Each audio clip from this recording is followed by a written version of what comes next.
Good morning. Ako nga pala si Abs Moto, isang aspiring content creator from the province of Catanduanes. Isang buwan na ang nakalipas mula noong bilhin namin ang DJI Mini 4 Pro. Ngayon, ipapakita namin sa inyo ang ilan sa mga videos gamit ang nasabing drone.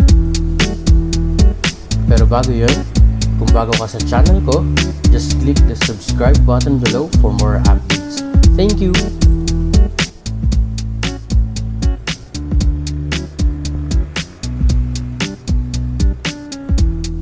Ito yung unang pagpalipad ko ng DJI Mini 4 Pro dito sa amin. Hindi pa tayo sanay kaya kinakabisado pa lang natin kung paano gawin yung mga tips and tricks. Siyempre, ang dapat na unang ipakita ay ang bayan ng San Miguel. Sa ikalawang pagpalipad naman natin, pumunta naman tayo sa bayan ng San Andres. Dito, makikita nyo ang kanilang bagong basketball court at baywalk. Ito naman ang sentro ng San Andres.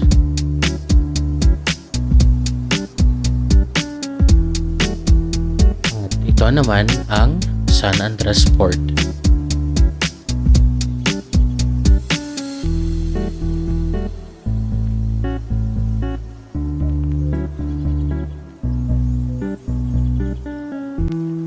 Sa ikatlong pagpalipad natin, nilakasan ko na ang aking loob na itry ang active track ng Mini 4 Pro.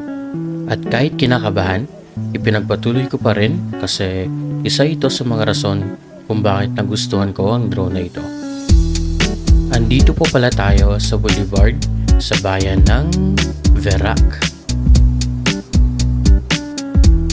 At syempre, hindi natin papalagpasin ang mga ganitong shots.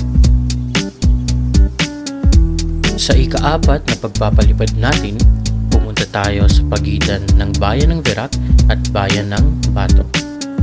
Kasama ko pala dito ang aking kapatid na tulad ko, kinakahiligan din ang mag-travel. 19 years old, BS Criminology at single. Isa ito sa mga bagong pinupuntahan lalo na kapag malapit naglumubog ang araw.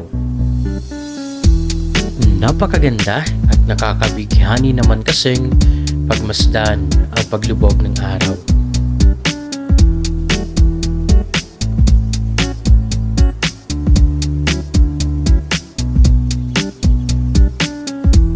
Sa ikalimang pagpalipad natin, tinulungan ko ang aking kapatid para sa kanyang school project.